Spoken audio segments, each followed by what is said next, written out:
Hello, hello. So, got some catching up to do ahead of the HLC. Jasco dropped a couple pretty big news items late last week, and yeah, had a bit of busyness going on, so I'm catching up to them now. But yeah, it'll be a good check-in ahead of the big weekend, so let's go over what's going on. First of all, we'll do the smaller item first. So late last week, they put up an article going into the sealed format a little bit, sort of formalizing the rules. It looks like they are going to go back to 6 packs as the sealed format with a 40 card deck, but no symbol restrictions. So kind of no matter what, you'll be able to put together a playable deck. The one strange bit is that they're going to say you have to open your character. So you don't just get to be, well, this is Heroes Clash sealed, so everyone's going to play Ojo or Endeavor 2. You're going to have to open the character that you want to use. And if you don't open a character, they're saying, well, then the store can work out like, okay, you can use, character of your choice or whatever. And they have also said that as part of the prizing for this seal, they are going to be putting up extra credit promos as described when they first talked about the extra credit promos when they first came out with them. So yeah, that should be neat. Talk to your LGS if you're interested in running some seal events. I'm sure they'd love to move some product at this point in the cycle. And you can give that a shot and maybe get some extra credit promos, which are pretty valuable right now, right? Because you've only been able to get them from buying unlimited boxes, so there aren't too many of them out there in the wild. The bigger chunk of news was that the day before this, they released what they called a 2023 roadmap video, and it's sort of just a hype video, not really too much stuff that's meant to be news for existing players. There's some of that, but it's kind of mostly aimed at stores that aren't that attentive to the game, right? Stores that either don't have it at all or maybe sort of starting to get interested. It's something they could market at like Gamma or something like that. So most of all that sort of target audience, not necessarily people that are paying attention day to day, but there was still a lot of news for us, right? So, some of the individual bits, they've formally announced those reunion packs. These are these sort of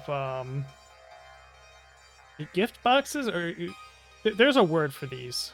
Battle box, fat pack, those sorts of kits, where I'm not sure if they've described exactly what it comes with in terms of storage, but you do get, I believe it's 8 booster packs of League of Villains. You get 6 out of 11 mechanically unique promos.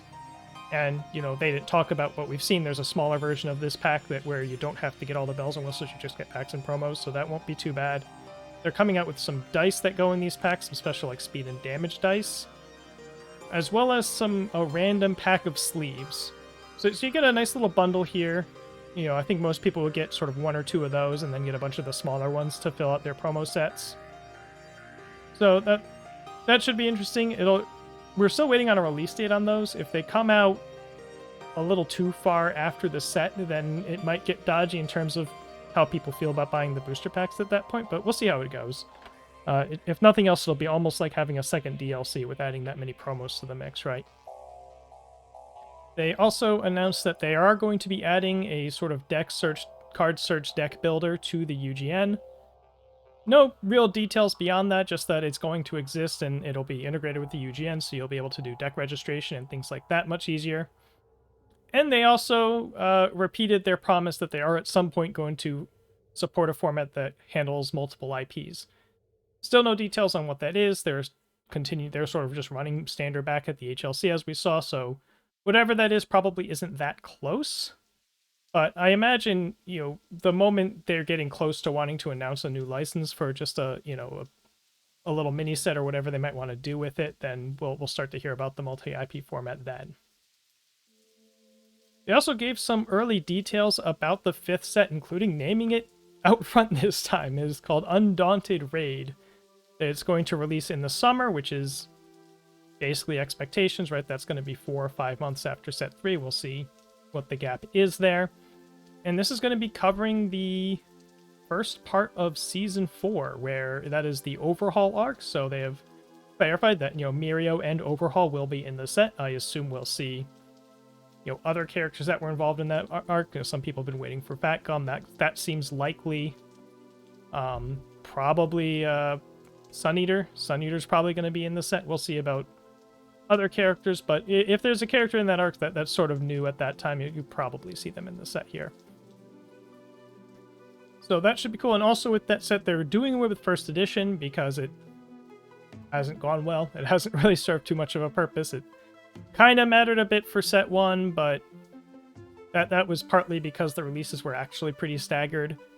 And it's just, it's more trouble than it's worth. So they're just going to do away with the first edition unlimited because it mostly just serves to make people feel bad for buying the ladder, right?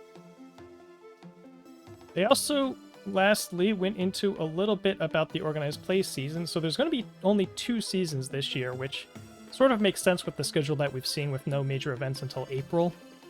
So each season's going to have 6 regional license exams, which matches, you know, the slide that we saw for season 1 with all the dates and locations, and that's going to be linked in the description. That sort of slide with the first 6 events, the season 1 RLEs, as well as obviously I'll link the video and their sealed article as well. And sort of like season 1, we can expect season 2 is going to have a regional in all those same regions, like one in the eastern, central, western US, an online one, a European one, an Australian or New Zealand one. So we'll see what the specifics are on those somewhere down the road, but they have confirmed that they're going to be doing one at Gen Con, so your tickets for that go on sale pretty soon, so they wanted to get that out there.